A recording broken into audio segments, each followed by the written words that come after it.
Bismillahirrahmanirrahim. Assalamualaikum warahmatullahi wabarakatuh. Waalaikumsalam Waalaikumsalam. warahmatullahi wabarakatuh. And good morning, everyone. Alhamdulillah, Allahumma salli ala Muhammad wa ala ali Sayyidina Muhammad. Ibu Widya Catherine, the head of the committee, and Bapak Ibu lecturers and teaching staff, and also students. Good morning, and I hope everyone and each of you are in good condition, healthy, and yeah, so we can have a very nice class this morning, and please bear with me. We will be together in the next 2 hours. So if you feel like you boring, you can actually eat your snack or go get your coffee, but you still need to be around me on your laptop, on your handphone. All right, so you cannot do multitasking. For example, you go to the kitchen and cook your breakfast or anything, but if you need to, you can do it, but it's better for you not to. Okay, so just focus with me for the next 2 hours so we can have a very meaningful conversation and discussion today. All right, let me go ahead and share screen, and hopefully I can share screen. Yes. All right, and let me start with this. Okay. Pak Agus, can you see this? Yes, Pak Dion, it's clear, Okay. crystal clear. Great, thank you. So yeah, this morning the topic is very important for us as a future teacher or future lecturer. All right, so digital literacy in ELT. This topic is becoming more and more important because of the COVID-19, hit around us, and no one was ready at that time, right? Teachers are not ready, lecturers were not ready, students were not ready, but the situation and condition forced us to, like, hey, we need to be ready. We need to change our habits. We need to change the way we teach. We need to change the way we learn and study at school. And yes, and here we are today in our digital world, in COVID-19 pandemic, where almost all schools, university were affected, and they were forced to study at home at the time, and now becoming better. Some school in Indonesia are starting their face-to-face learning, and that is very good news. All right, but as our minister mentioned in some couple meeting, that the online meeting will be like around us. All right, whether it is in the hybrid format or like offline, and then when the COVID-19 hit, and then we back to online, etc., etc. So that's why teachers and students and future teachers need to equip themselves with the skills in the digital literacy. All right, so a little bit introduction about me, and tak kenal maka tak sayang, right? And so my bachelor degree is from Universitas Jambi. So me and Bu Widya was at the same class at that time from 2003 to 2008. And Bu Widya is the smartest student in the classroom. And I always,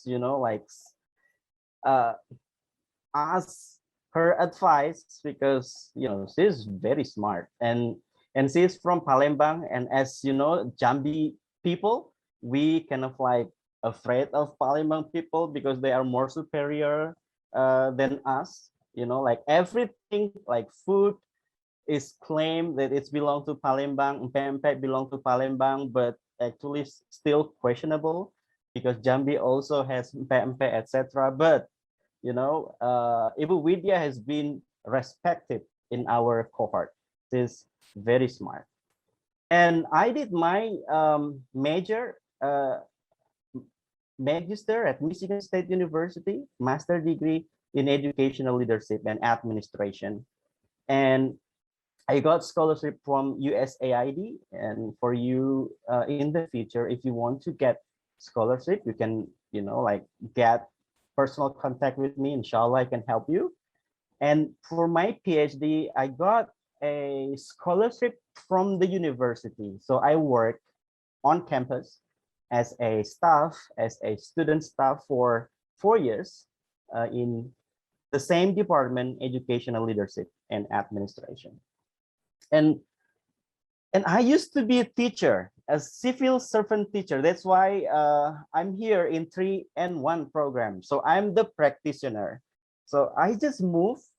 Actually, officially, I moved to UIN Jambi in 2021.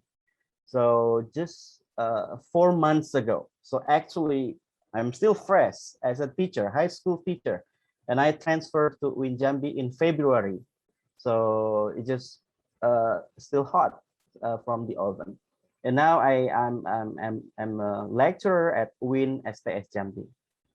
And I also founder of Batanghari Foundation and founder of Beasiswa 03, and am the father of 2 children. Zahir was born in the US and Zabir was born in Indonesia, and my wife is Ira. And if you want to like follow my Instagram is Dion Ginanto, and my YouTube is also Dion Ginanto, and my email is dionefrijum@gmail.com. And this is just the motivation for you guys, the freshmen, because this is your first year in Brawijaya in Malang, right? And you still have a very long journey, right? In Malang, you do not force yourself to only do academic purpose. Yes, academic purpose is good, but you need to be active to, like join to some organization, join to some competitions and programs. So at that time, I was appointed and represent Jambi to join the program called Pertukaran Pemuda. And I know some of people in Malang and Surabaya who were the alumni of IF and other foreign student exchange too. All right. And I've been to New Zealand for teachers knowledge training. And I've been to Malaysia for my master program, but I didn't finish. And I've been to Canada to present my paper in a conference over there. And I've been to China for almost 1 month. So I've been to Shanghai, Chongqing, and Beijing. So this is a motivation for you guys. If I am from a rural village in Jambi and I can visit these countries, right? And so can you, because you are in Malang, you have a very wide access of sources, technology, and very, very kind professors, lecturers. So you have everything in Malang. So if I can do that, you can do that too. All right. And teaching experiences that shaped me as I am today, right? I've been a teacher in SD Islam Al Azhar Jambi for about 1 year. So I felt what some private teachers are feeling right now. The salary is very low. Yes, at the time, my salary is only 300,000 rupiah a month. So can you imagine with 300,000 as a teacher, right? So yes, teacher is very a honored professions, but sometimes at the same time, it also has a very low salary. But Alhamdulillah, right now the government has a good, good policy, and they try to, increase the salary of the teacher, and they try to recruit as many private teacher as possible to be P3K and similar with PNS teacher. So teaching profession is very good. And you are now in Malang because you will be a future teacher or future lecturer, right? And I also been teaching in SMA 9 and SMA 1 from 2010 and 2021. And as I mentioned you before, that I just transferred from high school to university. And this is the proof that I was a teacher, right? I was a homeroom teacher, and I love my students so much. That's also the picture of my students, and believe me, even though the salary of the teacher is not as good as other professions, but there is a happiness that you can gain when you become a teacher. And people say if you are a teacher, you will be like look young forever, right? Awet muda, what people say. So that's my favorite student as well. So and this is important that I want to tell you, and this is the program. This program connect me with Medjeru. So as I mentioned you before, that I was working as a student staff at Michigan State University. So my job is to train local teachers in the US. So the teachers in the US understand the global education, or so that they have a global understanding of the world. All right, because not all the US citizen or US teachers, they have the understanding of the global world. So that's why we have this program. And Medjeru was one of the active participants in this program. So we meet every month, international student, local students, teachers, professors, retired teachers. And for those who are like interested in education or teaching world, they join this program. So they call it Lattice, linking all type of teachers to cross-cultural international education. And Professor Medjeru also, we've been in a one class, if I'm not mistaken. So we take the same class, only one class, because my department and Medjeru department is different. But we graduate almost at the same year. So that is the connection with me and Medjeru. Okay, so I want you to go to polef.com. Let me share you. Wait. Can you click this polef.com and Dion Ginanta, or let me actually go and put it in the chat box. All right, so here's the link, and let me give it to the chat box. All right, how do I go to the chat box? All right, chat. Okay, there you go. Okay, yeah, so go ahead and click that. And let me activate them. What was the question once again? In one word, what do you think of online learning? Dalam satu kata, apa yang teman-teman pikirkan tentang online learning? Apa sih online learning? Dalam satu kata saja ya, only one word. You can type everything, tapi only one word, okay? And let me, ada yang sudah bisa menjawab? And hit activate. Oke, so silahkan dalam satu kata saja, online learning itu gimana sih menurut teman-teman di Malang? Oke, challenging. You can see the answer ya, Pak Agus, bisa kelihatan ya layar yang ini ya, yang ada kata challenging. We can see. Okay, yeah, good. Okay, challenging, complicated. Okay, wide. Okay, difficult. Couldn't agree more. Comfortable. All right, very good, because you can actually sambil ini ya, kalau mager, you can actually still do online learning. You can rebahan, right? So for you who are the kaum rebahan, feel that online learning is very comfortable. Complicated is the biggest here. So more than one, like more than one or more than two student answer complicated. All right, complicated, difficult. All right, boring.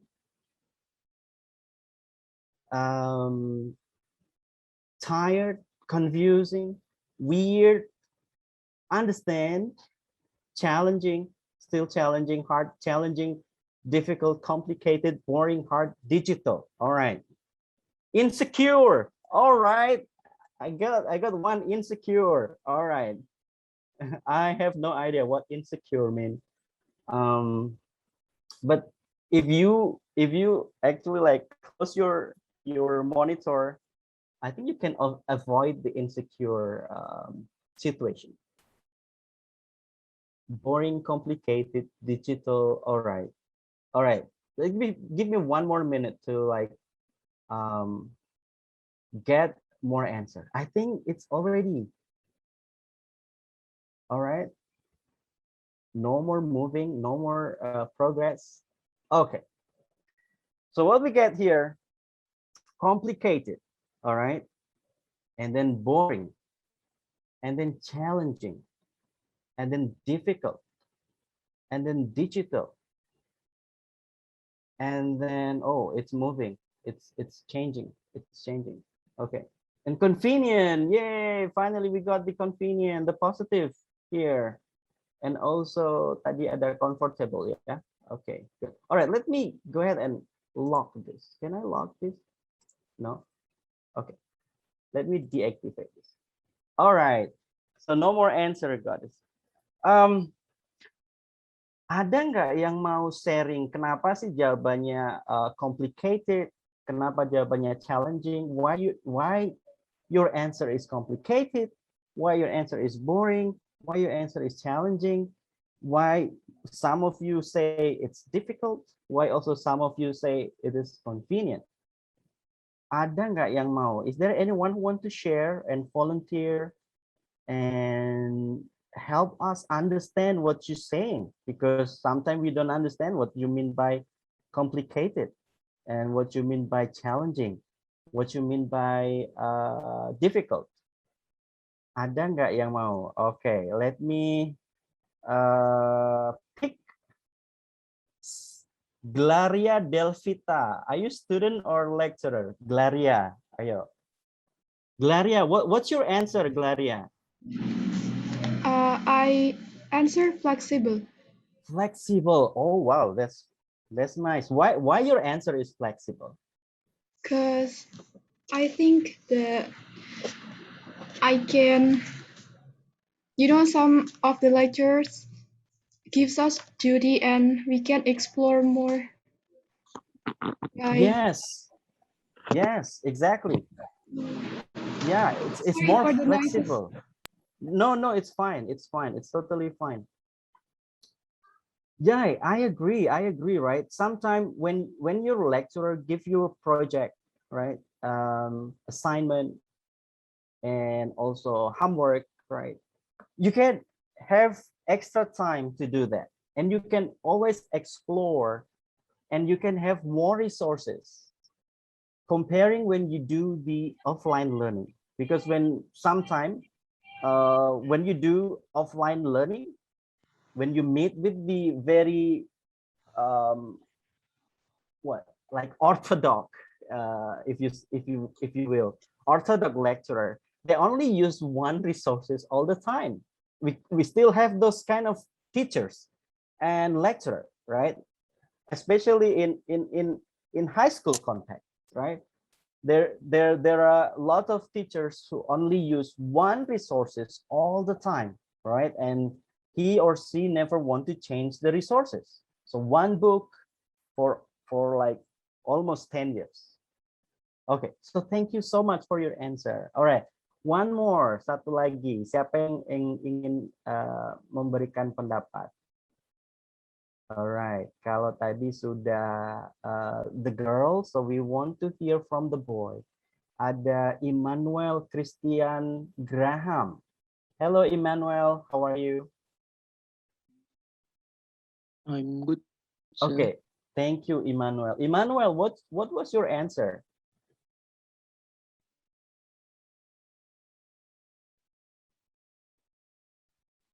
I'm sorry, sir. Can you repeat the question? What was your answer in poll everywhere? In boring, is it boring, complicated, challenging, digital? What was your answer? Did you answer or you didn't answer? I answer convenient All right. Why your answer is convenient? because we can attend Zoom and attending meeting by just sitting in home Okay. and on computer. That's it. Okay, great. And you can also have your coffee, you can have your snacks, Yes. and you can do rebahan if you want, right? If your lecturer is not killer, yeah, you can rebahan if it is if the lecturer allow you to close your video, you can do rebahan, you can multitasking if also the lecturer allow you to do so. So yes, online learning give you those opportunities, right? In learning in a convenient way, in a flexible way, right? But also at the same time, it's boring. Yes, because when your lecturer do not understand how to use the IT, how to do the online learning, it's boring. Boring also because of so many homework, so many projects. Imagine if you currently like taking 10 courses, for example, how many courses you take this semester? Um, is it how many courses? How many subjects? Intan, how many courses you take this semester? Intan Pramiaranti. How many courses? I think 22. 22 for this semester? No, only this semester. How many? It's not 22. Mata pelajaran, mata kuliahnya. The courses. I don't think it's 22, right? 8. I think 8. 8. Yes. Okay, so 8. If you have 8 courses, at the same time, the lecturer give you project, give you assignment every week, right? Can you imagine how boring your classes would be? All right. If you are in university, you only take 8 courses. But in high school context, in middle school context, in my school where I taught, one student have 14 subjects, right? And I think you just graduated from high school, right? You enroll to 14 subjects. If you have 14 subjects and every teachers give you homework, like every week give you homework, like how boring. I can feel how boring the class is and how difficult you are as a high school student. 14 different teachers only give you homework all the time, every time when they meet you, right? Or but doesn't necessarily meet at Zoom. They only use WhatsApp, right? And every time text, like he or she text is texting the homework, right? And that's why I can feel what you feel. It's boring, it's complicated, it's challenging, it's hard, it's misunderstood. Yes, because sometimes when you don't understand what your teacher's saying, what your lecturers are saying, right? Okay, so thank you so much for your answer. So right now, the penetration of the users of the internet in Indonesia is very, very big. So 73, all right, 73.7% of Indonesian citizens are the internet users, all right. The number of Indonesian citizens is 266 million, right? And then the uses of internet is 196.71 million. So it's 73.7% are now the users of the internet. All right, it's a big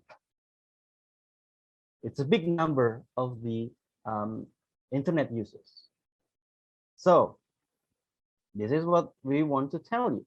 So the growth of internet users is bigger or higher than the growth of the Indonesian citizen. Jadi kalau peningkatan populasi in Indonesia is only 1.03%, but the growth of the internet user is 8.9%. So in every year it's growing. The users of internet is growing, right? And these are the composition or the data of the internet users. And the biggest one is you guys. 19 to 34 years is the biggest number of internet users, or we call this as Gen Z and Gen Millennial, right? And followed by this number 16.68%, 13 years to 18 years, right? And this is the old users. And Bu Widya and Pa Agus is among these people. So 29.55%, the users of the internet. All right. So this is the transformations with the availability of the internet. All right. So we used to only do this offline learning, right? So now, because of the COVID-19, there is a, like very dramatic change, very rapid change, very quick change in our education system. So everybody now need to change the way they teach and the way they learn. And everybody need to be learners. Teachers are learners, students are learners, everybody are learners. So they used to be like Kopi Darat, so now they meet using Instagram, Skype, Line, WhatsApp, etc. And they used to shop at market or mall or supermarket, and now they can do shopping easily by just hitting a button in the internet. Next, so I want you to go back to polef.com. All right. So silakan kembali ke polef.com untuk pertanyaan selanjutnya. Pertanyaan selanjutnya adalah, what do you, as a former high school student, as well as the future teacher or lecturer, think of our future education? Oke, silahkan dipilih jawabannya. It's offline learning, hybrid learning. Hybrid learning is like combination between the two, right? Offline and online. And or continue with full online learning. All right. What do you think of our future education would be after COVID-19 pandemic? So offline learning, or is it hybrid learning, or is it continue with full online learning? Okay.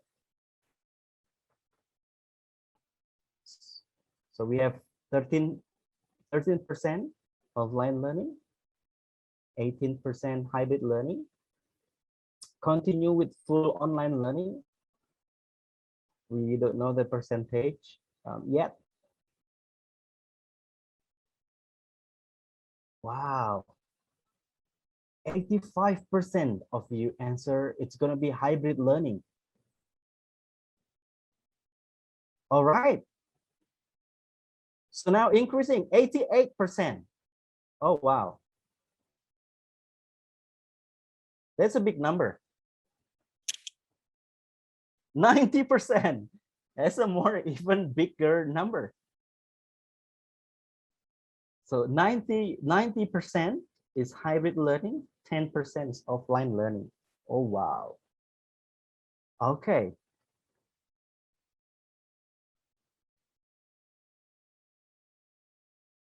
So continue with full online learning is it's there, but it's not in the percentage yet. But so now the answer is like 90% hybrid learning and 10% offline learning. Wow, this is interesting. This is very interesting. Thank you guys for your answer. Yes, and this is what already mentioned to Mas Menteri, yeah, Mas Nadiem Makarim mentioned that our future education will be most likely hybrid learning. So there will be a combination. Jadi seperti mobil hybrid ya, bisa gas, bisa electricity. So bisa electric power, bisa gas power. And then so our future education would be like this, and yes, I agree. So it will be the combination between the two, offline learning and then online learning. So sometimes you need to meet in person in, like, for example, 8 meetings offline learning, and then the rest of the meeting would be the online learning, or at the same time could be. So some of you do the offline learning, but the rest of you will be joining through online or through Zoom or to Google Meet, etc. And this answer indicates that you guys need to be ready as a future teacher or a future professor or lecturer. You need to be ready with the digital literacy, with the IT literacy. You need to be literate, not illiterate. Kalau dulu kita berperang melawan illiterate of membaca, but now we are committing war against the illiterate of digital literacy. So we need to be literate, not illiterate in digital literacy. All right, thank you so much for your answer. Yes, so hybrid learning is 90%. And that's why we need to know the difference between online versus offline learning. So I took this from a YouTube presentation by Martha Barnes. So yes, and I couldn't agree more with this presentation, that in offline classes you can control, right? You can control your student behavior. All right. If you are in high school or if you are in middle school, if your student have a long hair, you can always control. Or if their shirt outside, so you know, in Indonesian uniform, your shirt always look nice and tidy, right? And you can control those kind of character, this kind of behavior, right? But in online classes, you cannot even control those. I cannot control what you are doing right now, whether you are right now listening to me, or whether you are right now listening to other music, or whether you are now cooking. I'm not really sure. I cannot control, right? But in offline learning, you can control. Reliability, it's constant, right? It's accountable in offline learning, but in online learning, it's very difficult to be reliable. It's really challenging to see the accountability of your class, right? Personal contact, it's very great. It's in offline learning, but in online learning, it's very difficult for me to have an eye contact with you, right? Technology issues in offline classes almost zero, because technology that you use maybe just projector, right? PowerPoint. But in online learning, it's common to have these technological issues. Sometimes my internet is gone, or sometimes the electricity, we have a power cut or power outage, right? It's common. Class size in offline learning is large. In online learning, even though it is large, but you can actually you know, like actively engaged by one-on-one. And after the class, you can always contact the lecturer one-on-one, right? Convenience. In offline classes, no way. It's not convenient because you cannot bring your coffee, you cannot bring your snacks, you cannot do rebahan, and you cannot, you know, like do the classes relax, or even you haven't taken a shower or bath, you can join the class even though masih belum mandi. Yeah, that's why it's really convenient, right, and comfortable. And the accessibility is flexible, right? For example, if you want to change the time, it's flexible. I can change the time. Okay, we change to night time, not in the morning, so we meet in the afternoon. It's flexible, right? And that's why if we can combine the online and offline teaching in the future, it's gonna be perfect. All right. So for those of you who do not have access to the internet and electricity, if you're not privileged enough in the classroom, you can always come to the university, or you can always come to the school to join the offline classroom. But if you are fortunate and you don't want to join the offline classroom, you can always do the online learning, right? Or other situation. So maybe 8 meetings offline, the rest would be online. So it's depend on how the teachers do. And this is also the problem of the online learning. Yeah, ada coret-coretan di layar. So that's also another problem. But I think we can solve that problem if the student can delete them who did this. And I know this is not on purpose. It's just like accidentally appear on their handphone. Sometimes they use handphone to do this. So approaches to online learning: synchronous and asynchronous. Some of your lecturer and some of your teachers when you were in high school prefer synchronous. So you meet at the same time, face to face, but it's online, right? So you do Zoom, you do Google Meet, or you do MS Teams, right? But some of the lecturers also prefer asynchronous learning. So just use the WhatsApp, right?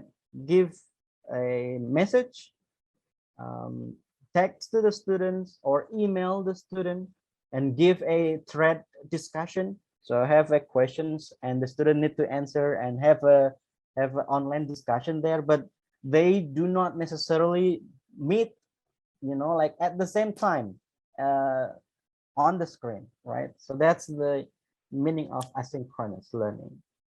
So it's not conducted in real time, right?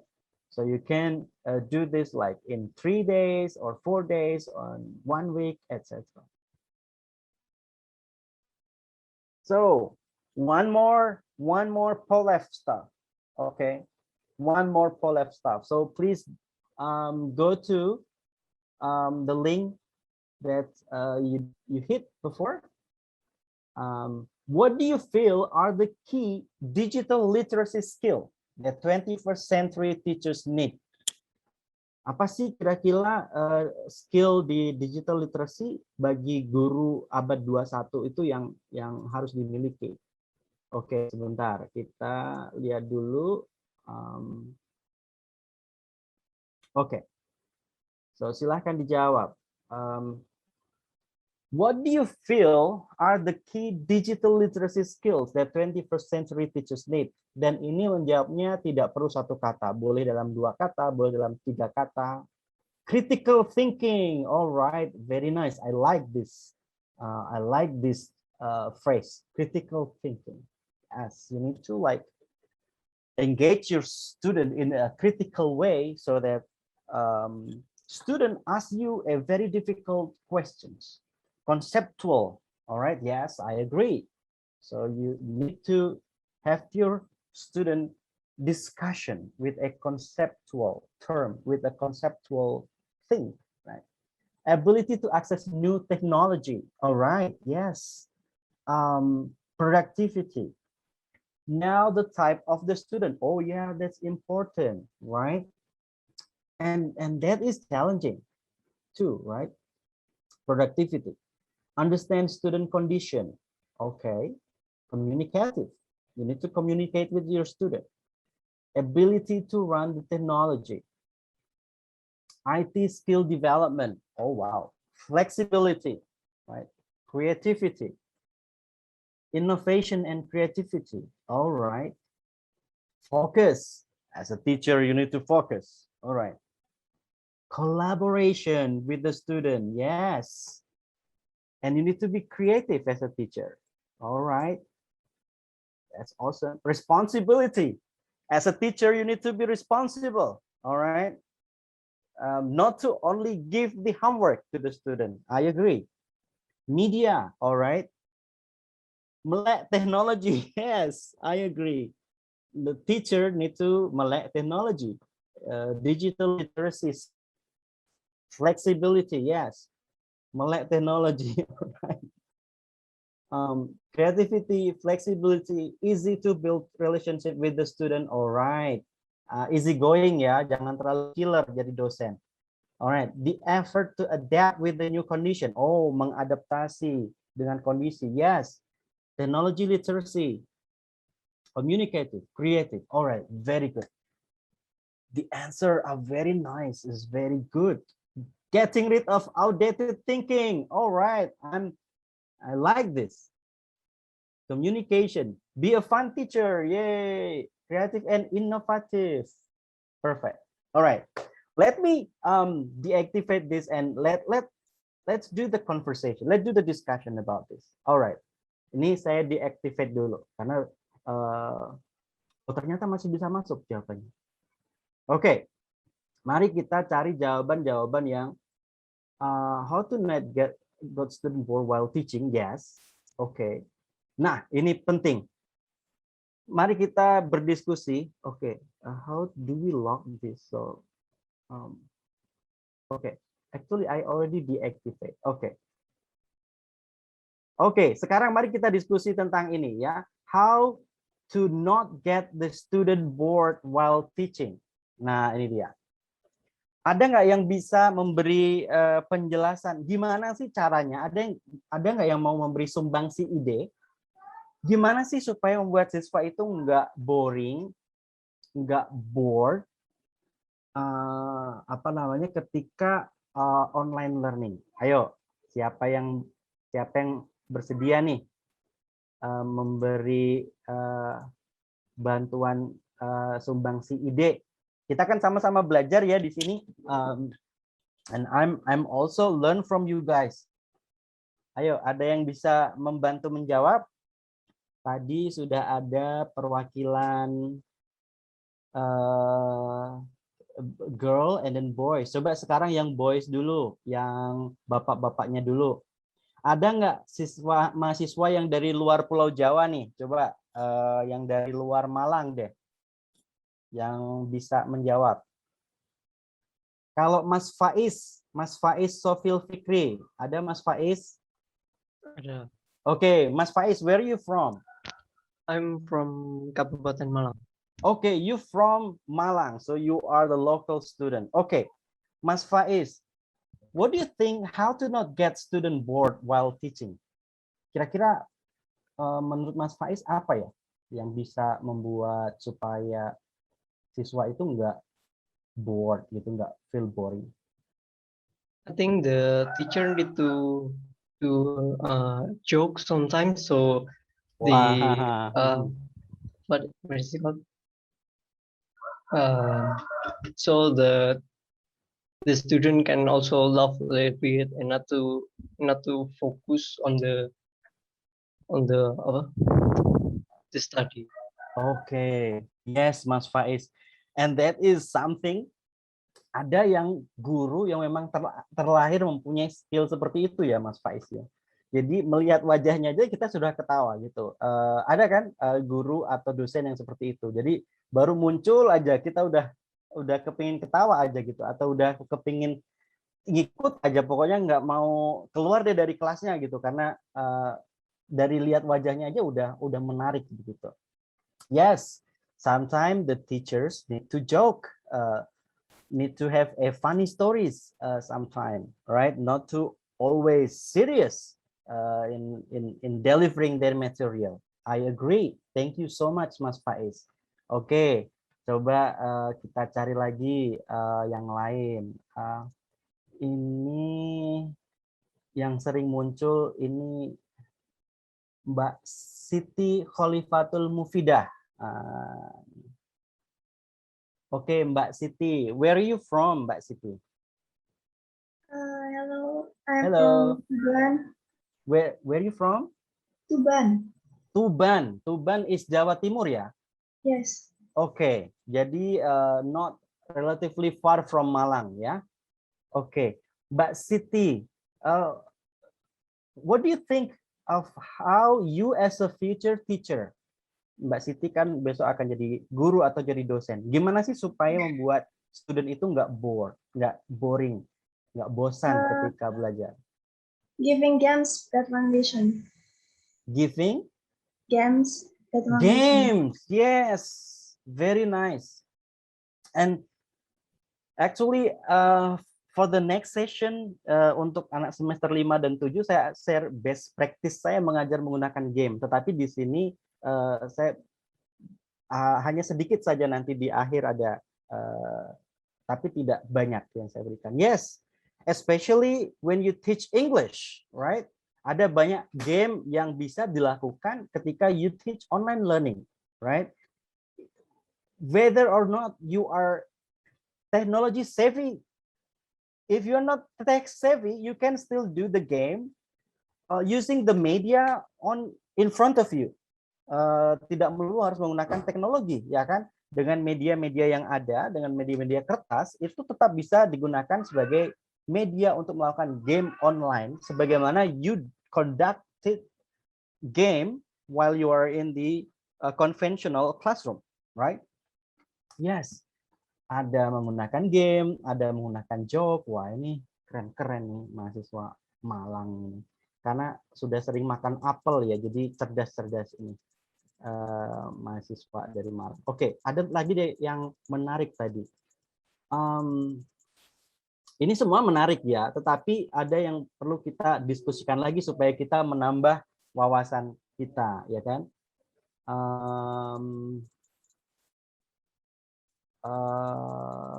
Mana tadi? Ini dia. Understand the student condition. Nah, oke. Ada nggak yang mau volunteer menjawab sebelum ditunjuk? Ayo. Ayo. Kalau sudah kayak gini, pada pura-pura sibuk nih siswa-siswanya nih. Oke, kita panggil deh kalau begitu. Ada Mas Miftahul Huda. Oke, Mas Miftahul Huda. Where are you from, Mas Miftahul? I'm from Pasuruan. Pasuruan, Jawa Timur juga ya? Yes. Oke, dari tadi saya belum menemukan yang dari luar Jawa Timur nih. Oke, Mas Miftahul, how do you understand your student condition or your student background? But you are teaching online. Gimana caranya supaya memahami? The first, we have to like close, not close, but mendekati the student. Approach the student, ya? Yes. Okay. And how do you approach your student, but you never meet them in person? Maybe using WhatsApp, maybe? Yes, we can talk personally. Oke. Dengan menggunakan WA ya, karena sekarang kan orang Indonesia everything is WA ya.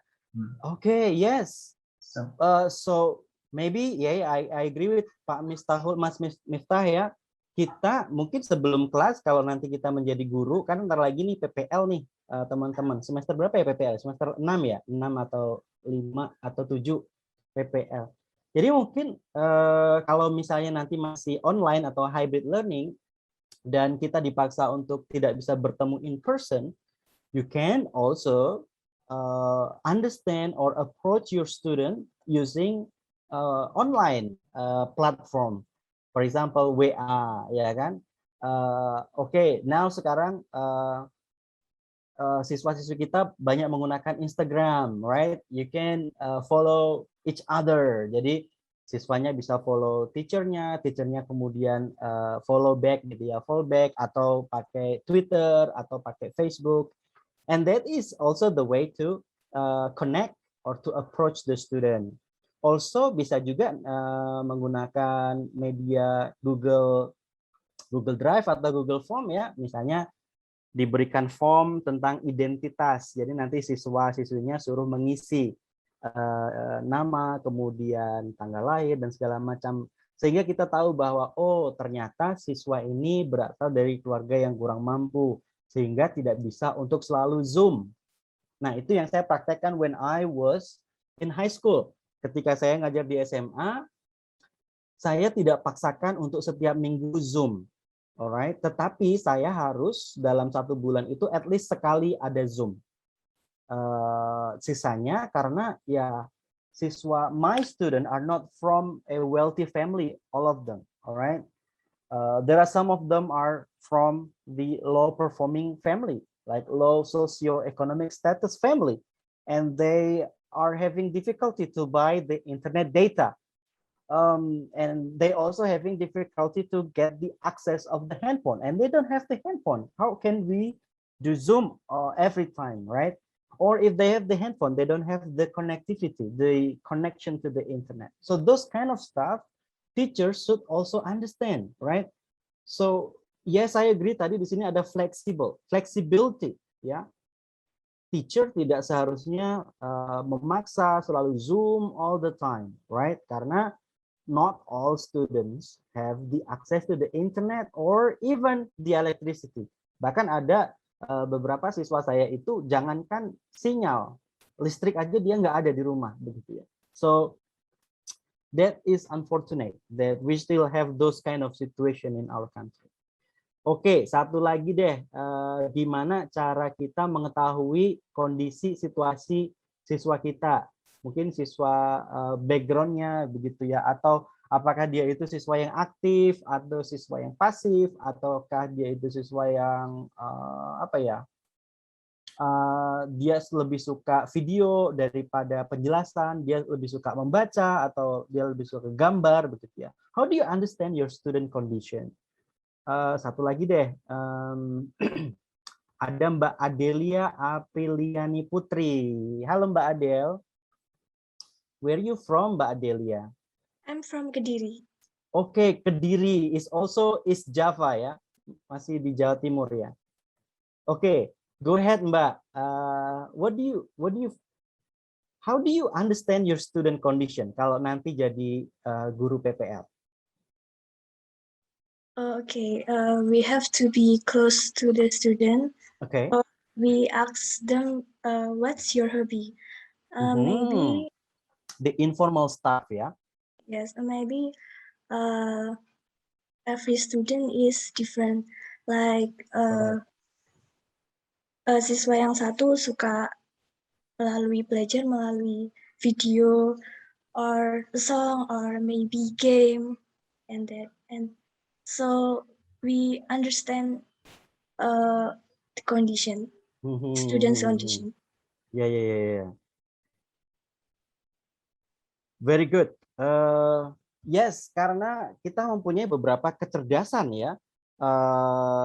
Ada kecerdasan visual, ada kecerdasan apalagi itu kinestetik dan lain sebagainya. Dan semua siswa itu tidak sama ya, kata Howard Gardner gitu kan. Jadi we need to understand those, right? Jangan setiap hari mentang-mentang kita guru bahasa Inggris setiap hari kasih listening terus ya kan. Kasih mendengarkan terus, kan tidak semua siswa itu they are into listening all the time ya, atau dikasih reading terus, dikasih teks terus ya kan. Not all students are like reading. Jadi nggak semua ya siswa kita itu suka membaca gitu loh, dia sukanya mendengarkan gitu. atau sukanya dia tuh lihat gambar, nggak suka lihat tulisan. Gitu. So we need to understand those. Dengan cara apa ya? Salah satunya tadi Mbak Miftahul tadi bilang we need to ask our student hobby.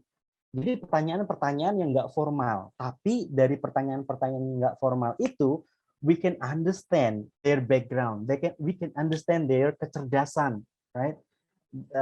Okay, so that is very good answer. Thank you so much. Wow, kita sudah banyak belajar, kita banyak share ya di sini. Oke, coba satu lagi yang harus kita diskusikan di sini. Ada tadi critical thinking. Nah, ini dia. Gimana sih kita supaya memboost atau membuat siswa kita itu menjadi critical thinker? Apa ya trik-trik yang bisa guru atau dosen lakuin sehingga siswa kita itu walaupun belajar online atau nanti kita hybrid learning, tetapi critical thinking-nya itu apa namanya tumbuh begitu ya. Oke. Ada yang mau volunteer? Is there any volunteer here? Adakah yang angkat tangan? Oke.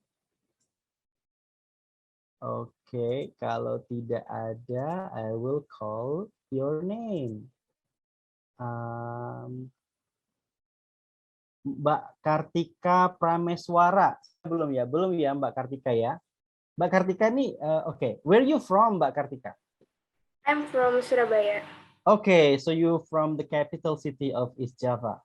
Yes. All right, Mbak Kartika, how do you engage your students so your student be a critical thinker? For me, we have to make a stimulation for our student. Okay. Communicative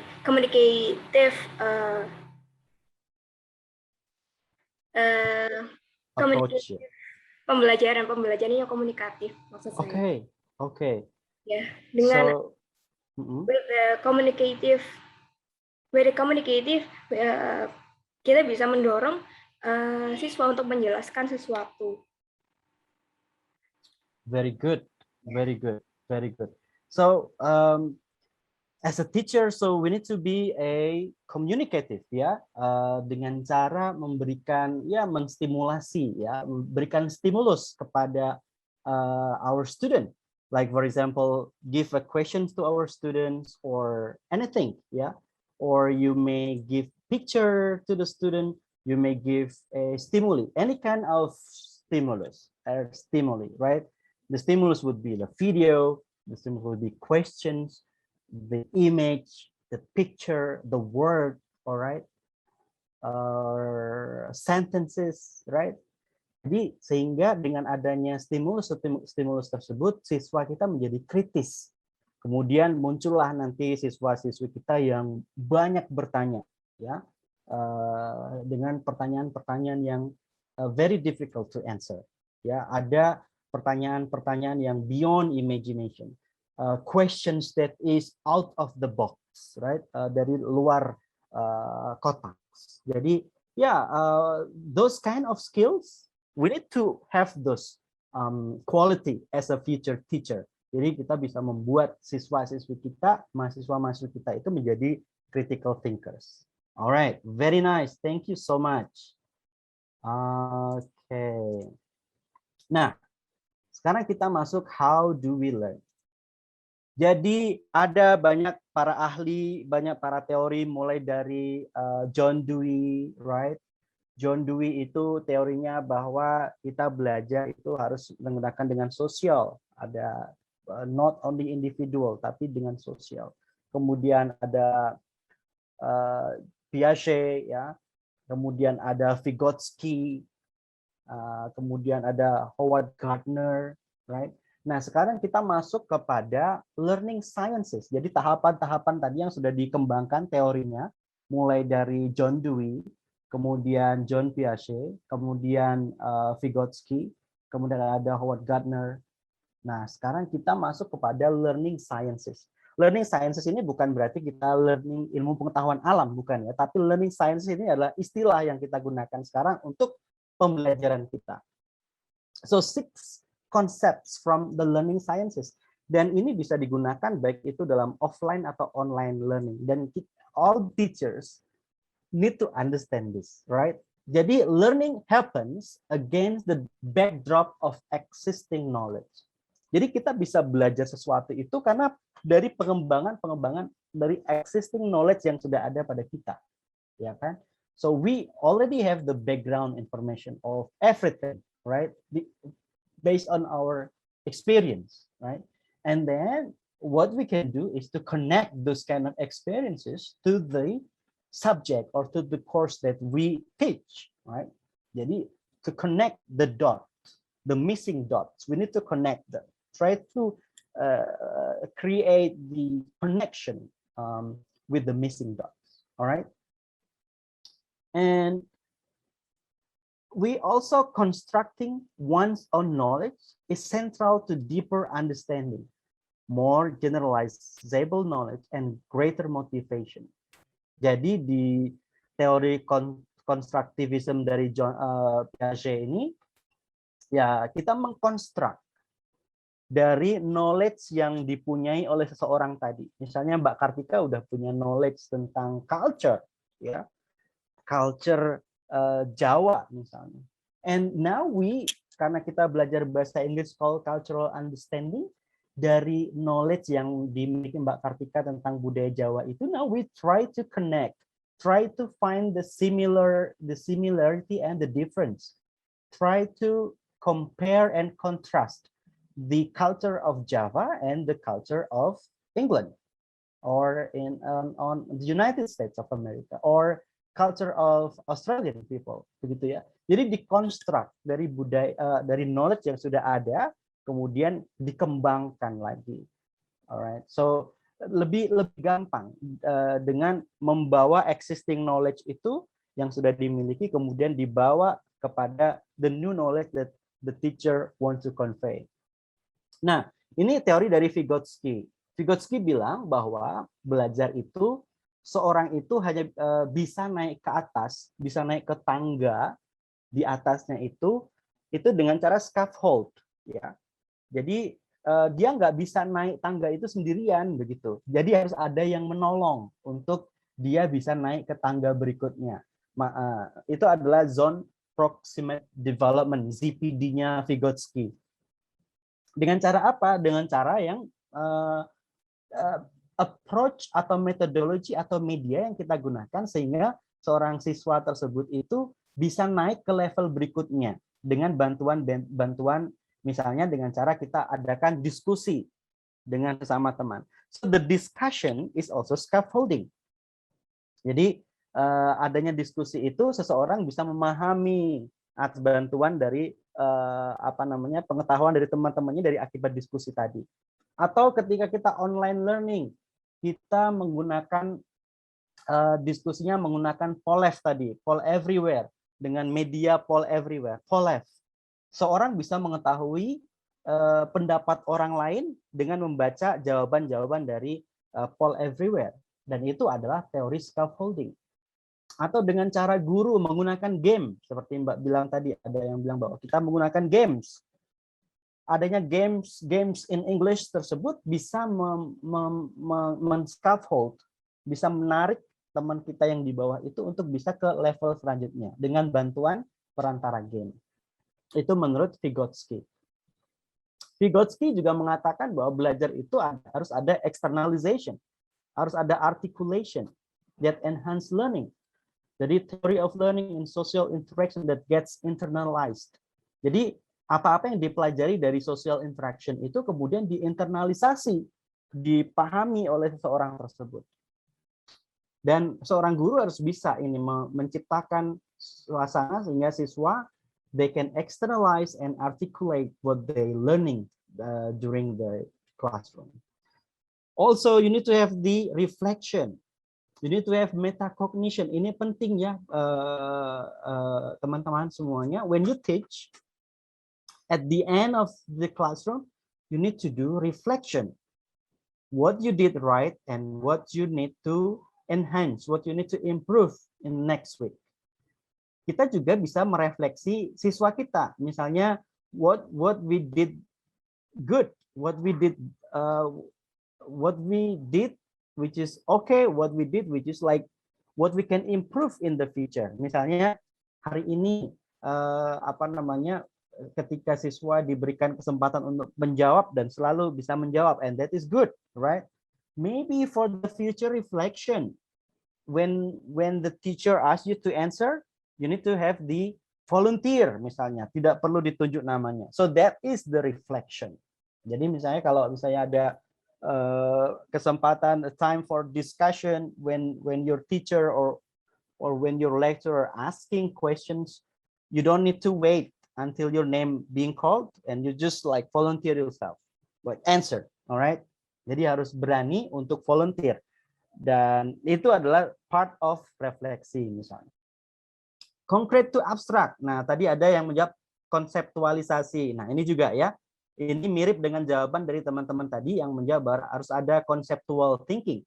Jadi dari concrete to abstract. Karena kita sudah pembelajaran orang dewasa. Kalau misalnya nanti teman-teman ternyata mengajar di TK atau SD, sebaliknya dari abstrak ke konkret begitu ya. Tetapi kalau kita mengajar kepada orang dewasa, itu lebih ke konkret to abstrak.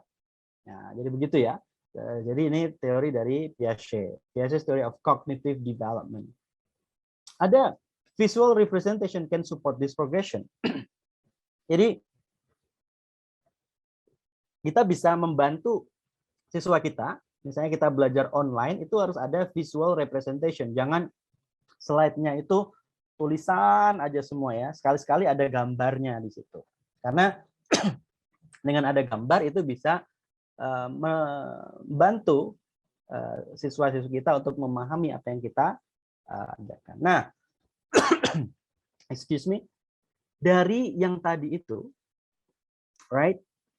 Tentu kita belajar online with digital literacy itu ada kalanya kita mengajar menggunakan rumah belajar.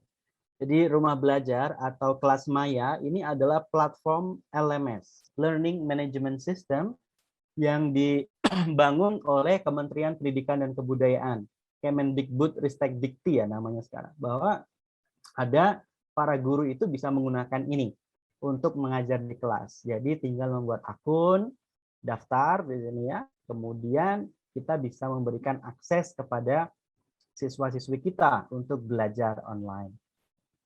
Atau Google Classroom. Ini adalah Google Classroom yang saya waktu di SMA dulu pakai.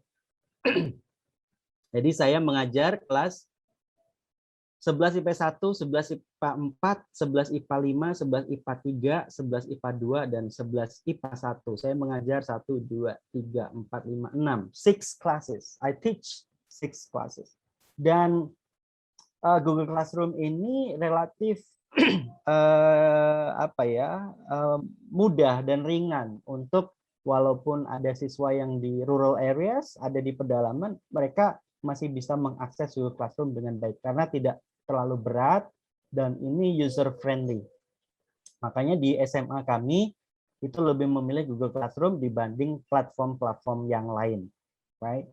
So Google Classroom that we have at that time. Tetapi ketika saya mengajar di UIN, saya menggunakan dua platform. Yang pertama Schoology, yang kedua Moodle. Nah, Moodle itu dikembangkan oleh kampus UIN, sedangkan Schoology itu yang saya kembangkan sendiri. Moodle yang dikembangkan UIN itu kadang ada servernya down ya karena kendala teknologi dan sebagainya karena masih baru. Jadi ketika Moodle itu sedang down, LMS yang dari kampus sedang down, saya memakai Schoology. And for me, Schoology is very friendly too, right? Karena bisa ada diskusi yang kita bisa kembangkan di situ. Kalau teman-teman bagaimana? What is your favorite LMS, Learning Management System, during your online classes? Teman-teman boleh dijawab di chat box di kolom chat. Apa sih teman-teman yang paling suka LMS? Ketika dulu waktu SMA atau ketika sekarang kuliah. Oke, ada quizzes. Oke. Kahoot. Alright. Kahoot is very nice too, ya. Apalagi nih? Baru ada 2 nih. Baru ada quizzes dan Kahoot. Apa sih yang teman-teman paling sukai dalam belajar? Jadi ini sekaligus untuk kita sebagai dosen ya, untuk tahu apa sih yang siswa-siswi atau mahasiswa kita inginkan. Peer deck, wah ini baru saya dengar ini. Nah, saya catat ini, nanti akan saya pelajari. Ada peer deck dari Mbak Intan. Kahoot, yes, Kahoot, ada peer deck. Oke. Kahoot, oke, good. Kahoot, saya juga pernah memakai Kahoot. Wakelet, gimana bacanya itu? Wakelet, saya juga belum pernah pakai. Makanya saya catat Wakelet. Kalau quizzes saya pernah pakai juga. So ada Wakelet, ada Wakelet. I don't know how to read this. Ada Gredu. Wow, Gredu. Okay, I never use Gredu as well. Alright. Ada Wakelet, ada yang baru ini, ada 3 sementara ini, ada Peer Deck, ada Wakelet. Gimana sih bacanya? Nanti tolong bantu ya. Ini bacanya Wakelet atau Wakilit atau Wakelet atau Wakelet gitu. Kalau bahasa Jawa, kelet itu adalah lengket gitu ya. Apakah itu lengket itu? Ada Gredu. Oke, ada yang lain lagi nggak? Wah, berarti ini mahasiswa ini nggak ada yang suka sama Google Classroom nih, atau udah bosan mungkin karena oh ada Google Classroom because I can access it anytime. Oke. Akhirnya ada juga yang Google Classroom. Apalagi? Ada yang pernah pakai Schoology apa enggak? Oke, Google Classroom 2. Kalau Moodle nggak ada, belum ada ya. Google Form, oke. Google Form, oke. Ada Google Classroom Team, oke. Good. Ada Schoology, akhirnya ada juga Schoology. Berarti sudah ada nih yang pakai Schoology di Malang. Oke, nice. Oke. Nanti saya akan minta bantuan ya. Ada VLM. Oke, ya VLM ini dia Moodle ya. Base-nya Moodle sama dengan di kampus saya di UIN itu namanya Spidol, tetapi sebenarnya base-nya Moodle. Atau yang UT, saya mengajar di UT juga, Universitas Terbuka, itu platformnya yang dipakai juga Moodle. Oke. Cuman Moodle ini kendalanya itu ya, berbayar kalau ingin mempunyai premium akses gitu, bukan more than premium akses. Oke. Thank you so much. Saya ingin minta bantuan Rahma Ubaidah dari kelas B. Ada nggak Rahma Ubaidah? Mbak Rahma itu Wakilit itu bacanya gimana Mbak Rahma? Mas Anggi ketawa ini. Mana nih Mbak Rahma Ubaidah? Boleh dong jelasin sedikit Wakelet itu gimana sih bentuknya? Ayo Mbak Rahma, mana nih Mbak Rahma? Mbak Rahma. Nggak ada suaranya nih Mbak Rahma. Halo Mbak Rahma. Oke. Mungkin Mbak Rahma ada masalah yang jawab Wakelet lagi. Wakelet. Mbak Farah Tasya Salsabila. Mbak Farah. Mana nih Mbak Farah? Mbak Farah Tasya. Iya, halo. Pak. Ya, Mbak Farah itu boleh nggak jelasin ke kita itu mungkin ada teman-teman kita yang belum familiar juga nih dengan tapi sebenarnya gimana sih bacanya Wakelet atau Wakilit atau gimana?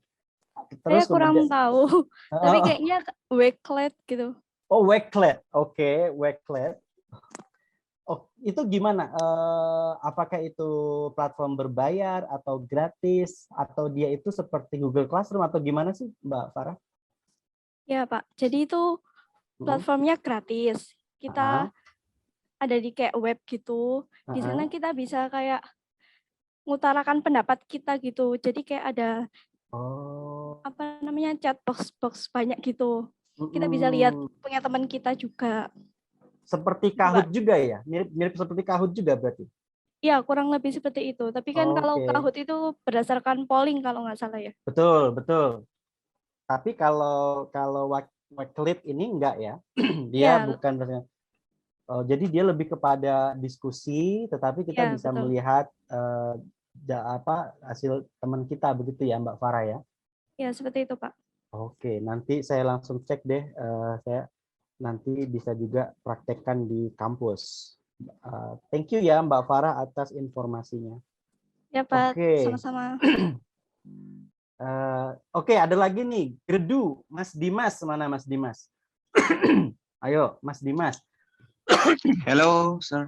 Hello, Mas Dimas. How you doing? Where you from? Tadi lupa nanya Mbak Farah ini dari mana ya? Kalau oke, Mbak Farah dari mana dulu Mbak Farah? Where you from, Mbak Farah? I'm from Sidoarjo, but sekarang saya lagi di Mataram. Wah, boleh ya di Mataram lagi liburan atau ngapain? What you do there? Awalnya itu Lebaran di sini, cuma sekarang pindah ke sini. Wah, Mataram is very beautiful ya. I live in Mataram for 1 month untuk pertukaran pemuda, and it's very beautiful. Kalau ke Gili-Gili itu ya ada Gili Trawangan, ya, benar, ada Pak. Gili Air, it's very beautiful. So yang belum ke Mataram atau Lombok, it's really recommended. Okay, thank you Mbak Farah. Mas Dimas, where you from, Mas Dimas? I'm from Belitung, sir. Wah, baru keluar nih yang dari luar Pulau Jawa. Oke, tetanggaan kita ya, Belitung. How you doing in Belitung? Ini lagi di Belitung atau sudah di Malang? Masih di Belitung. Oke, masih di Belitung. Great. Dekat dengan itu, apa yang tempat syuting kemarin itu, yang novel fenomenal itu, dekat nggak? Lumayan agak jauh. Lumayan agak jauh ya. What about Ahok? Is it close? No? About 1 hour from here. Oh, 1 hour from your house, yeah. Okay, great. It's very beautiful also, right? In Belitung, it's a beautiful island. Thank you, Mas Dimas. What do you think is Gredu? Can you share to everyone and share to me too? Gredu itu yang kayak gimana ya? Oke, jadi Gredu itu seperti Google Classroom, tapi platformnya itu berbasis di Asia. Alright. Tapi not from Indonesia ya? Not from Indonesia, but in Asia. Oke.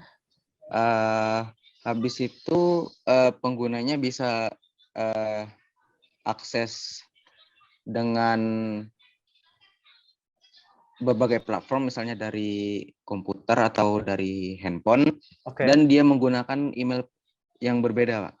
Oh, oke. Jadi kita, if we sign up to Gredu, they will give us email address or gimana?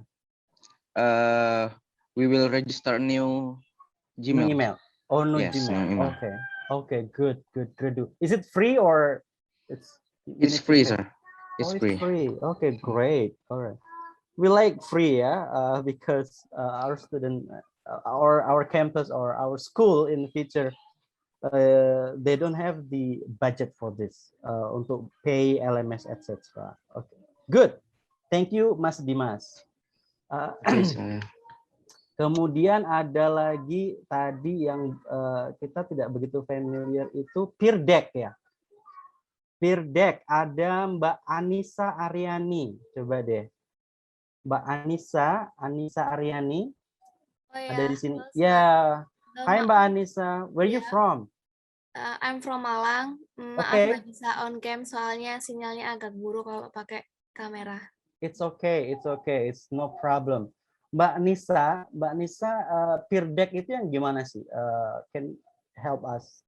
Kalau peer deck itu biasanya materinya sama kayak konsepnya itu dari dosen, terus kita tinggal join aja, join kayak presenternya gitu, sama ikut jawab soal dari dosen. Perfect. Tapi do you know it is free or it's not free? Kurang tahu sir, tapi kayaknya free. Oke, tetapi dosen banyak yang memakai ya peer deck ya. Baru itu, Oke. Memdian. Oke, great. Oke, thank you. Good. Berarti saya bisa curi nih nanti nih ilmunya. Memdian ya. Oke, thank you so much Mbak Anissa. Oke, coba kita lihat lagi di bawahnya apakah ada lagi yang baru. Oke, nggak ada lagi ya. Jadi Google Classroom sudah familiar pasti. Schoology juga sekarang sudah mulai banyak familiar, dipakai oleh banyak dosen. Tapi kalau di sekolah belum ini. Well, thank you so much. Jadi banyak ya, ada Kahoot, ada Peer Deck, ada Gredu, ada Quizzes, ada Google Classroom, ada Schoology, a lot of learning management system that we can do for our student, untuk siswa-siswi kita ya. Good, thank you so much atas jawabannya. Keren. Alright, next. Apa lagi nih? Nah, so dalam konteks nanti hybrid learning ataupun online learning saja atau offline learning saja, we need to make sure that student-centered instructional approaches seek to engage students actively in their learning in ways that are meaningful to their lives and their goals. Jadi apapun learning management system yang kita pakai, right? Tadi ada Peer Deck, ada Wakelet, ada Google Classroom, ada Gredu, ada Kahoot, ada Moodle, etc.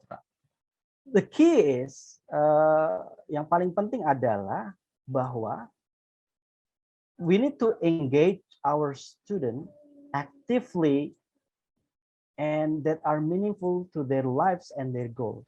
Jadi jangan nanti mentang-mentang we are IT savvy misalnya, kita terus kemudian setiap hari menggunakan LMS yang berbeda-beda.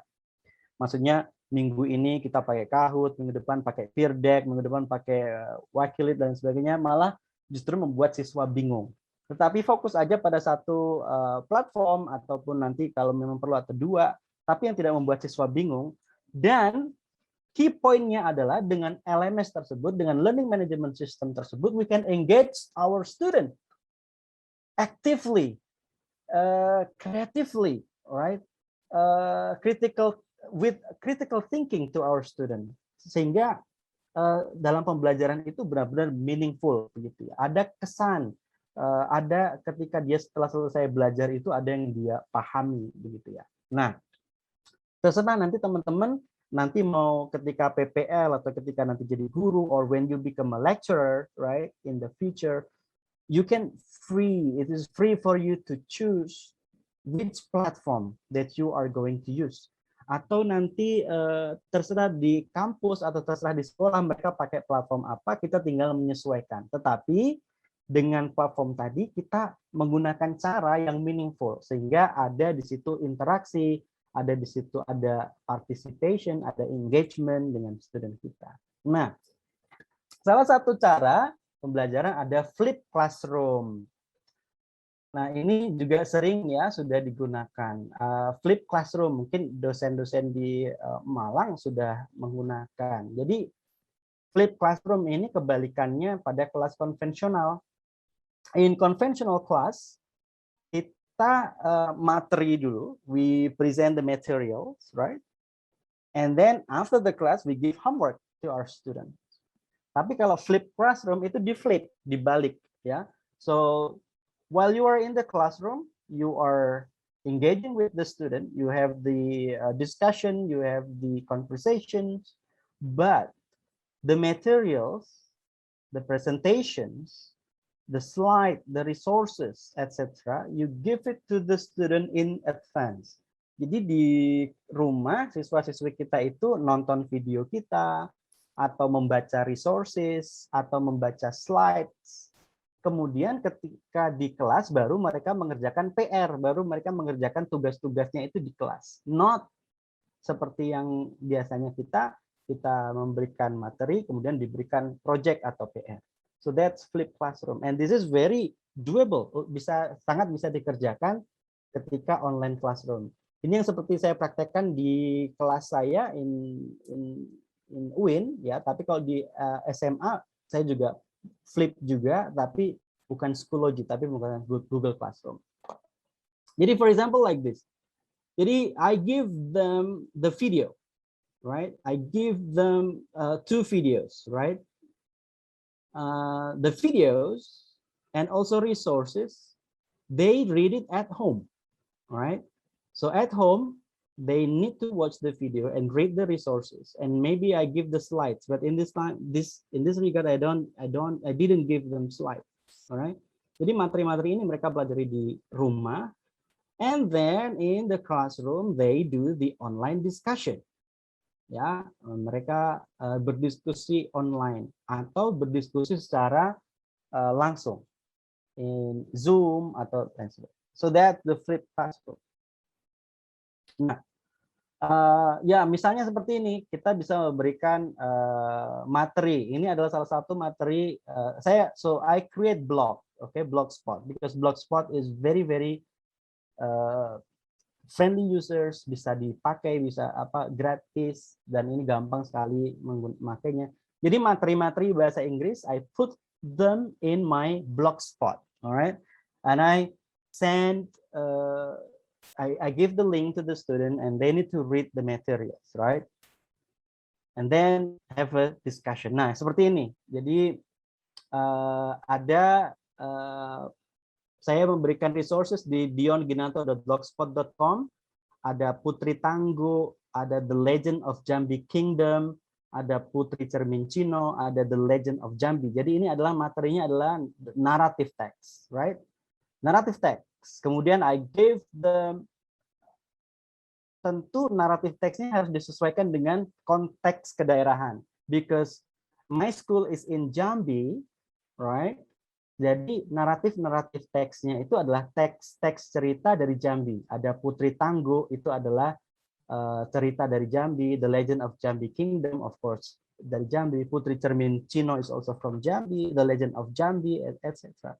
And then we give like time for the student to read it at home or to read it before the class, and then they need to have the discussion, right? So this is the discussion for the students. So this is an engaging classroom, right? Dan juga kalau ada discussion, gurunya juga harus ikut menanggapi. Jangan biarkan siswanya sendiri yang menanggapi, tapi gurunya tidak menanggapi. So I give comments here. Untuk memberikan tanggapan kepada siswanya. Nah, ada juga project based learning. Jadi kita memberikan project kepada siswa kita. Jadi ini sekali lagi di website yang saya buat ya. Jadi for example, nah ini dia. Ini adalah blog saya.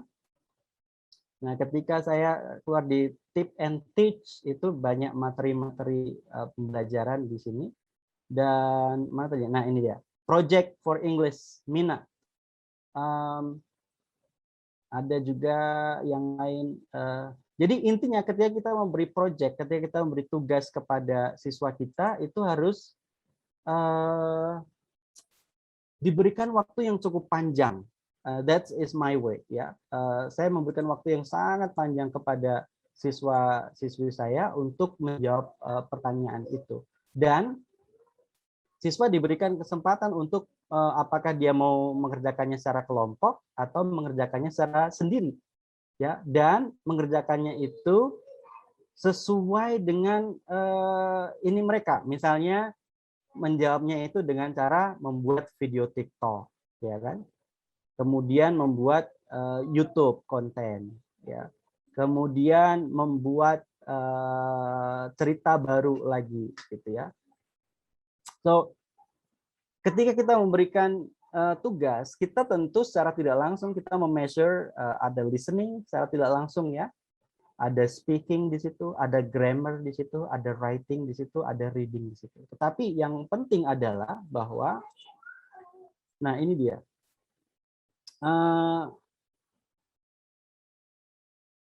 jadi boleh membuat grup ya kan, dan di sini kemarin saya berikan juga kepada siswanya kalau mereka tidak mau kerja kelompok boleh kerja sendirian, right? Tapi sangat direkomendasikan untuk kerja kelompok. So ini topik yang lain lagi ya, ini tadi yang saya di slide itu minat 2. Ini adalah, nah coba lihat di sini saya berikan tugasnya Oktober 04. Tetapi due date-nya itu November 2. Jadi 1 bulan mereka diberikan waktu untuk mengerjakan proyek yang sebenarnya simple ya. Diberikan foto seperti ini. Kemudian mereka harus membuat teks terhadap apa di sini. Dan teksnya juga apa namanya tidak harus sophisticated ya. Apa namanya? Yang minimal mereka bisa menceritakan ini dan tidak mencontek dari manapun, tapi bersumber pada pemikiran mereka sendiri. So flexibility is very important. Alright, you can also do this with your student. Okay, let's do this. Alright, mungkin waktu saya tinggal sedikit ini. Saya kalau ngomong ini bisa lama ini Pak Agus, saya mohon maaf. Oke, kemarin I asked Pak Agus, so berapa menit saya diberikan waktu Pak Agus? Pak Agus said it's free, tidak flexible. So I'm so happy, so I can talk longer. So when you teach, you can also do this as a game. Jadi ini bisa menjadi game ya. Kan ada kalau kita belajar itu ada warmer, filler, dan cooler. WMC gitu ya. WFC ya. Warmer, filler, and cooler. Jadi kita bisa mengajak siswa kita untuk warming up, untuk pemanasan ya. So, for example nih, saya panggil siapa yang bisa menjelaskan in English, of course ya. So, speak up, ask your student to brainstorm. What do you see in this picture? Coba ini siapa nih yang mau saya panggil ya? Atau ada volunteer? Kalau tidak, saya panggil lagi. Alright. Mas Anggi Widiatmo. Oke, Mas Anggi. Mas Halo. Anggi. Hey, Mas Anggi. Where are you from, Mas Anggi? I'm from Trenggalek. Trenggalek. Oke, it's Yes. Java ya, it's Java. Yes. Oke. Mas Anggi, what do you see in this picture? A woman. A woman, a With- beautiful yes. woman ya. Yes. Okay. Good. Why do you see this as a woman? Where is the lips? Where is the eyes? Where is the hair? Wait. This is the lip. This Okay. the eye. She's using a mask. Okay. And this is the hair. Okay. Very nice. So This this looks is her. beautiful lady ya. The chest. Yes. Yeah. Wow. Good. Okay. Mas Anggi, thank you so much. Mas Anggi nggak bisa Sure. ya ngapus yang ini ya, yang merah-merah yang ini. Enggak bisa, Pak. Nggak bisa ya. Ini siapa ini tersangkanya ini? Thank you Mas Anggi from Trenggalek. So Mas Anggi, is this a beautiful lady here? All right. Do you guys agree that this is a beautiful lady here? Coba Mbak Ayu. Mbak Ayu, what do you see Mbak Ayu in this picture? Ayu Wulandari. Mbak Ayu. Do you agree with Mas Anggi that this is a picture of a girl, of a lady? Mana nih Mbak Ayu tadi nih? Mbak Ayu. Masih muted Mbak Ayu. Mbak Ayu Wulandari. Where are you? I can see you. Masih mute, belum ada suaranya. Oke, kita beralih kalau begitu. Mbak Sayekti Margirahayu. Are you there, Mbak Sayekti? Oke. Yes. Okay, Mbak Sayekti, do you agree that this is a picture of a beautiful lady? Yes, but actually I also saw a bird. Okay, you also see a bird. Okay, where is the bird? This one, yeah? Oh, this is the head Yes. of the bird. All right. So this is actually not the eyes, if that is the case, ya. Kalau seperti itu, this is not the eyes and this is not the lips. So what is this, Mbak Sayekti? Is this the lips? Ini bukan mouth berarti ya? No. So this is a flower, ya. Okay. So there are two perspectives. Ada Mas Anggi ini selalu karena ini ya masih jomblo mungkin kelihatannya ini Mas Anggi. Mas Anggi see this as a beautiful lady, right? Sedangkan Mbak Sayekti ini bisa melihat bahwa ini bukan perempuan nih, ini lebih kepada flamingo bird. Ini burung apa ya? Mungkin flamingo ya, or maybe I don't know what the name of the bird. Tapi this is the bird on the face, right?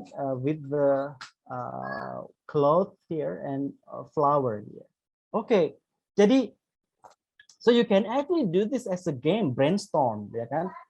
Brainstorm your student, and when you do this brainstorm, you also ask your student to speak. So there is a speaking skill already there, right? And you also listen. Your students also listen to your friends' answer, right? So there is a listening skill over there, and there is also reading, because reading is also, it's not only reading text, but reading is also reading the image. So a lot that we can do only with this, right? Hanya dengan seperti ini kita bisa menggunakan ini sebagai game. Dan kemudian nanti kalau mau lebih advance lagi, kita cari gambar yang memang benar-benar rancu begitu ya, yang benar-benar ada memang gambar yang sangat sangat bisa didebat gitu ya, is debatable. Jadi nanti bisa cari gambar yang bisa debatable dan kita bisa bring a debate class barangkali, bring discussion sehingga ada nanti perdebatan dalam kelas itu dalam bahasa Inggris, and that would be a beautiful, right? Bisa melihat suasana tersebut. Oke. Nah, dalam pembelajaran bahasa Inggris in digital literacy in ELT, we cannot do it alone. No, we cannot. As a teacher, you cannot do it yourself. It's digital literacy. It's not only your job in making your students smart. It's a job of everyone. It's a duty of everybody, right? Seperti yang dibilang oleh Pak Ki Hajar Dewantara beberapa tahun lalu, many years ago, right? 3 pusat pendidikan, so 3 triangle of education. So education is from family, education is from school, and education is from the community, right? From the society. Tetapi yang terjadi saat ini adalah all education system is given fully to the school. So as a result, teachers are stressful because the family are not involved in their children education. But now with the COVID-19, family now understand that education is also the responsibility of the parents, not only in the hand of teachers. So yeah, in digital literacy, in English, in ELT, we need the help of family, school, and community and the society.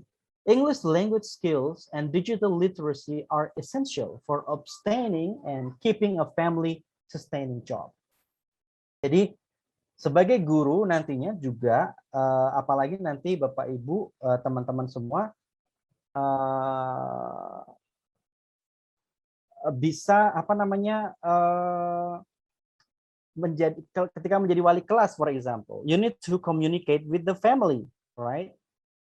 You need to communicate with father and mother of your student, and supporting children in school, of course, right? Participating in community life, obtaining community services, and accessing further education and training. So in ELT, right, this is not only the responsibility of the teacher, but also the responsibility of the father and mother in order to make sure that their children are able to speak English, are able to read English, are able to do grammar, etc. Okay, next. Oops. All right. So ini sudah sudah akhirnya with digital literacy everyone is a learner. Dengan digital literacy semua kita adalah pembelajar. What is meant by digital literacy today will continue to change over time. Jadi digital literacy yang saat ini kita pahami itu akan berubah dari waktu ke waktu, right? So no teacher can be expected to know everything about the constantly changing nature of technology and the related digital skills required for digital literacy. So teacher tidak boleh tidak boleh merasa pintar sendiri, right? In adult ELL classroom, some students may have expertise in different technologies or application that can share with other students in the classroom. In this situation, the role of teacher shifts. They become orchestrators of learning rather than dispensers of skill, serving to facilitate learning and often learning alongside their students. Nah, ini dia yang saya katakan tadi, bahwa banyak sekali siswa kita itu lebih expert ketimbang gurunya di bidang teknologi atau di bidang LMS. That's why we need to learn. That's why I learn from you guys. I learn from you apa LMS yang dipakai selama ini. Ada Peerdeck, ada Wakelet, ada Gridoo dan sebagainya. Because right now our student is smarter than the teacher, especially when it comes to technologies, when it comes to the digital information with the digital art, etc. So saat ini the role of teacher, the role of you guys in the future is as a facilitator. So you are not the source of knowledge. You are just the orchestrators yang mengorkestrasikan sebuah, misalnya kayak sebuah musik begitu ya. Jadi ada yang bisa main biola, ada yang bisa main piano, ada yang bisa ini, yang mengarahkan itu kita sebagai pengarah, sebagai fasilitator. Jadi begitu kawan-kawan semuanya. So thank you so much. Thank you for this opportunity. I learned a lot from you dari diskusi-diskusi yang kita lakukan, dari informasi-informasi dari teman-teman berikan. This is perfect. Thank you so much. So I'm here. I'm not teaching you guys, but I'm here to facilitate you learning, and I'm here also to learn from you. So thank you so much, Pak Agus. Thank you. Well, thank you very much, Pak Dion.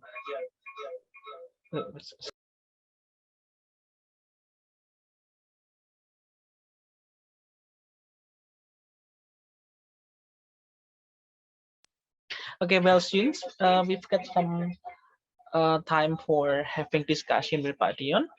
Should you have any question to ask, you may drop them in the chat box, or if you wish to ask to Pak Dion directly, you can raise your hand, and I will open the access to ask to Pak Dion.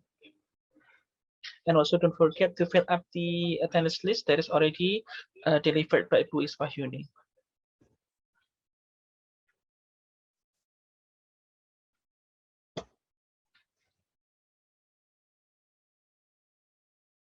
Well, somehow interesting to discuss, Pak Dion, because just like what you mentioned previously, ICT is somehow something that we cannot even deny, and especially in this kind of situation and pandemic COVID-19, this is somehow becomes our best friend so far, right? So, but in reality, not all people cannot even enjoy it well, and even cannot join it well because of the connection. Okay, any questions, not only from the students, if the students are too shy to ask a question, okay, not some request, yeah, some request has already been taken for the previous section, yeah. Or perhaps the lecturers, you may also have, oh, okay, we have one question, Pak Dion, from Elisa Kurniati. Okay, please do, Elisa. Okay.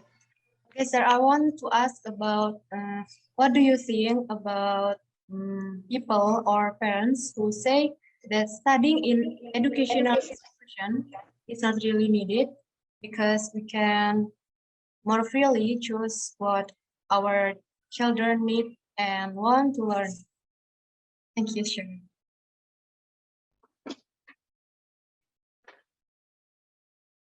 Thank you, Ma Elisa, for your good questions. Ma Elisa, where are you from? I'm from Madura. Oke, dari ini ya, seberang pulau. Thank you, Mbak Elisa. Yes, with this situation like this, right? Also before pandemic as well, people prefer to have the homeschooling, right? They feel that they can have the schooling from home, right? Because they are afraid with the environment, you know, like bullying, etc., and also unhealthy environment near the school, right? So that's why parents prefer to just keep the student at home, right? And while they do homeschooling, right? And that's okay too, because this is parents' choice, right? But if they are already at school, like in conventional school or public school, etc., it can be true, it can be not true, right? Because when you have a schooling, when you go to school, right, you socialize with others, right? Because you learn something not only from your school, but you learn something from your friends, you learn something from the environment, you learn something from the conversation of you and your colleagues, right? But then why those happen? Because so far we think that the education is the responsibility of the school only, right? There is a study conducted by some scholars in Indonesia. For example, study by Raihani, professor at UIN Suskaria. He found that he conducted study to parents in Sumatra and in Java Island, and he found parents think that after they pay the tuition fee, after they pay the SPP, it means that they already participate in schooling, right? But actually the parent involvement or parental participation or parent job is not only paying the school fee, but also responsible for helping a student with their homework, helping student with their project, etc. So it's not fully correct if in this pandemic, right, the job of education, so we don't need to send our student to school. No, it's not fully correct unless the parent choose to do homeschooling. When it is come to homeschooling, it's okay, because the homeschooling, they have the system, it's already built up over there. But if it is in conventional school, parents cannot say those stuff. Instead, parents need to communicate with teachers and say, what can we do to help? Or what you need me to help you in teaching online, for example. Because as I mentioned before, education is triangle, right? So it is the responsibility of the teachers, it's the responsibility of parents, and the responsibility of the community. And these three center must be have a connection. They need to collaborate. So yeah, so parents, they need to help instead of saying that schooling is not important. Schooling is important because you need to socialize. Kata John Dewey bahwa pendidikan itu bisa ada bukan karena individual tapi from the socialization. You need to socialize to develop your knowledge, your existing knowledge. Saya rasa begitu Mbak Elisa, Pak Agus. I hope it's answer your questions. Yes, okay. Yeah, thank you very much, Elisa. That perhaps next year we will start the offline meetings, Pak Dion, but we still have no idea whether it will be 100% or fully offline meeting or the hybrid or the blended learning or so. Yeah. But yeah, thank you, Elisa. And somehow what have already been presented, Pak Dion, gives such inspiration. For example, to the second question from Berliana Cinta Trisdiandini, okay, Pak Dion. I want to ask this question to Mr. Dion. So how did you get your scholarship and opportunity to study abroad? Nah, Pak Dion. It's so inspiring and I want to know what we can do to reach it in this digital era. Okay. Very nice, very nice. Yes, it is very good if you have this question early in the semester 1, right? In the early semester. Karena to get a scholarship, itu you need to prepare a long time. Jauh-jauh hari harus bisa mempersiapkan. So kalau misalnya you are in the first semester or the second semester or third semester and you already have those preparation and that is good. So my S2, my master degree is from USAID. Ada nama beasiswanya, kan ada AusAid, ada NZ8, ada AusAid, apa tadi? USAID, AusAid, NZ8, ada lain sebagainya, ada Fulbright, ada student. So sebelum saya tamat, memang saya punya banyak teman yang kuliah di luar negeri saat itu. Jadi saya termotivasi dengan itu dan kemudian saya banyak mengkoleksi beasiswa, informasi beasiswa. So I applied. Jadi begitu saya tamat itu I applied to more than one donors, more than one apa itu namanya, scholarship, pemberi scholarship gitu ya. Ada student, I applied for Belanda, I applied for Australia, I applied for America. Jadi ditolak terus Pak Agus, so it rejected. Jadi so I applied sampai ke 8 kali. Jadi saya applied ke 8, alhamdulillah it got accepted di USAID. Dan USAID itu ternyata adalah the biggest scholarship. Jadi untuk amount of money-nya itu paling besar dibanding dengan beasiswa-beasiswa yang lain, semacam LPDP atau AusAid atau yang lain sebagainya. So USAID is the biggest amount of money that we can receive. Jadi Allah itu memberikan kita suruh menunda-nunda, suruh menahan-nahan dulu, ternyata untuk diberikan yang terbaik. So for you guys, there are so many scholarships right now, right?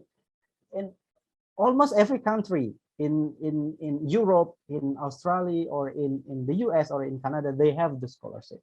Kalau they don't have the scholarship from those countries, we have LPDP in Indonesia, right? So what you need to prepare is nothing else than your English. Nah, kalau teman-teman ini sudah dari jurusan bahasa Inggris, ini sudah modal utama. So you have the most important requirement for you to study abroad itu adalah bahasa Inggris, right? Sehingga nanti teman-teman walaupun tidak ada mata kuliah TOEFL atau mungkin ada mata kuliah TOEFL atau IELTS di kelas, jadi tetap harus belajar sendiri. You need to buy TOEFL book, IELTS book dan lain sebagainya supaya nanti ketika tes TOEFL itu dapat nilai tinggi. Karena ketika once your TOEFL is 550, you can go everywhere. Jadi syaratnya ya itu aja sebenarnya, TOEFL 550. Nah, syarat-syarat yang lain seperti IPK harus di atas 3,0, itu insya Allah bisa, ya kan? Kemudian esai beasiswa, insya Allah nanti bisa sambil jalan membuat esai beasiswa. Kemudian nanti ada recommendation letter, itu nanti bisa dicari, minta dosen-dosen alumni Brawijaya yang dari luar negeri itu bisa memberikan recommendation letter.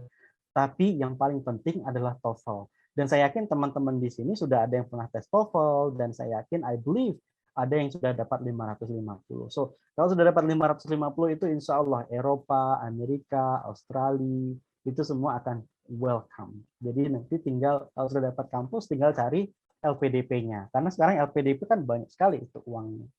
So, yes. Jadi intinya kita harus TOEFL, tetapi juga, yang ini yang penting juga Pak Agus, bahwa mahasiswa itu, you not only good in academic, tapi your leadership, right? Karena pemberi beasiswa itu juga ingin tahu apa sih kemampuan leadership yang you miliki. Nah, kemampuan leadership itu bisa dilihat dari berbagai pengalaman organisasi selama teman-teman di mahasiswa. Kan banyak sekali organisasi, ada BEM, ada UKM, ya, dan itu harus diikuti, dan tentunya organisasi yang tidak mengganggu akademik, tapi yang malah mensupport akademik. Jadi carilah organisasi-organisasi yang tidak mengganggu akademik, tetapi malah memberikan support kepada akademik. Kalau ada organisasi yang nantinya malah, menghabiskan banyak waktu sekali, sehingga nanti tidak bisa belajar dan sebagainya, tinggalin. Kita cari organisasi yang bisa mensupport your academic. So I think itu Pak Agus. Jadi akademik, organisasi, leadership, nanti baru ditunjang dengan IPK, kemudian esai, beasiswa, dan sebagainya. Or we can say that we lecturers institution will facilitate the students to make their dreams happen, and they are the one to make it happen. Yes. So it reminds me of, and also just like what you said, Pak Dion, it's very inspiring because we do things not even instantly, because you said previously you got your scholarship after 7 times being rejected by other scholarships. So it reminds me of someone who Ika dan that setiap orang tuh pasti ada masanya. Yes. Terus setiap masa pasti ada orangnya. Correct. Yes. Okay. Well, Pak Dion, it's already up. It's already 10 o'clock. Any closing remarks, Pak Dion, for today's meeting? Yes, I think, thank you so much, Ibu Widya. Thank you so much, Pak Agus. Thank you, Bapak Ibu dosen, for having me here.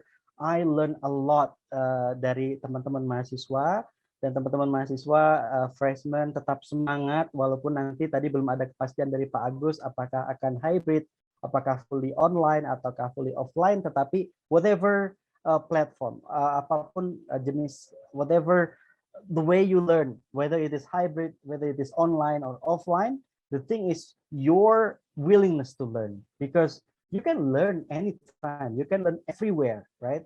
And you, as long as you have, like time, as long as you have, like willingness to study, you can always study. So, and also with the digital literacy, with the IT that you already have, and you are mastering very good IT, and you have those kind of like modal, that you can do to equip yourself to make you success in your future career. Thank you, Pak Agus. Okay, thank you very much, Pak Dion. So it's the end of our session for today. For students, don't forget to fill up the attendance list that's already delivered in the chat box. So to represent the committee, I would like to thank all the students. Thank you very much for the attendance. Thank you very much, Pak Dion, for the time to present the ideas that not only give the information but also inspire the students for today. Okay, thank you very much. I'm Agus Guzali, and see you tomorrow in another session.